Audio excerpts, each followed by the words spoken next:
Golf is a game that people can play for an incredibly long time. I have clients of varying ages, even up into their 80s, that want to maximize their performance on the course. So let's look at some of the major components of the golf swing and what exercises could benefit that. One of the biggest pieces that everybody would think about with the golf swing is the rotational aspect of it, because you're literally swinging the club rotationally.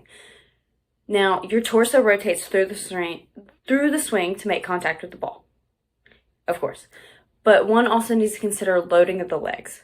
So your front arm stays straight throughout the entire movement with bending in the rear arm instead. Now, I'm maybe missing some of the details, or just glossed over them really, but that isn't the main purpose of this video. It's just to give you some exercises. So, what are some exercises that benefit your golf game, right? Some of the most common injuries in golf happen to the elbows, and even the back. So, doing some exercises to help strengthen those places and avoid maybe a muscle imbalance can be beneficial for that. And these exercises may not exactly be the same movement as the golf swing, but they'll benefit it no matter what.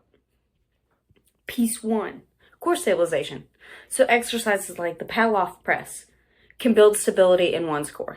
Cable swings with a slow return can start to build power and stability at the same time. And I know we a lot of times focus on the dominant side because that's how the swing goes, but you should also do exercises on the other side to promote muscular balance. Lateral step-ups are also a good exercise because there is a slight shift in the hips for most golfers when they swing. So there's a change from load on one leg to the other. So strengthening the lateral step-ups can be helpful. It strengthens the leg as a whole and trains balance and hip extension, which is a key piece of the golf swing. Trap bar or kettlebell deadlifts also strengthen the lower back and the legs. So the benefit of these over the traditional deadlift is that there's a greater focus on loading the legs instead of just the low back. Or at least less so than the traditional deadlift. I still use the traditional deadlift, but this one can transfer a little bit more to your golf swing. Rows, lat pulls, shoulder press, and chest pressing exercises can keep the shoulder stable, strengthen the muscles of the forearm and the elbow joints to help better control the club and theoretically prevent some shoulder or elbow injuries.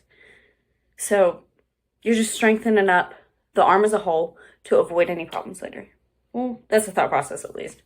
There's also an explosive component to the swing, so a power-oriented exercise can be beneficial. So the kettlebell swings are a great choice for speedy hip extension. And I like the clean exercise, but I also know that there's a risk reward with that, especially if you don't have great technique. It is my favorite lift, so I'm including it here. But if you don't want to use it, you can still improve performance by using other exercises mentioned. And you can add explosive components to some of the more traditional exercises like the deadlift just by lifting it faster. So focus on speed if the goal of your workout is power. Plus, most general strength training can be beneficial for this too, just for the golf in general. These were just some ideas to help you improve your golf game, but a fully detailed program can help you even more. If you want to get a full training program to improve your golf performance, tailored specifically to your needs, contact us through our website, goalgettersprograms.com, or send us an email at goalgettersprograms@gmail.com. So, I hope you have a great day. I hope you found this video helpful. If you do, please like, subscribe, and hit the notification bell so that you don't miss when we upload. Thanks. Bye.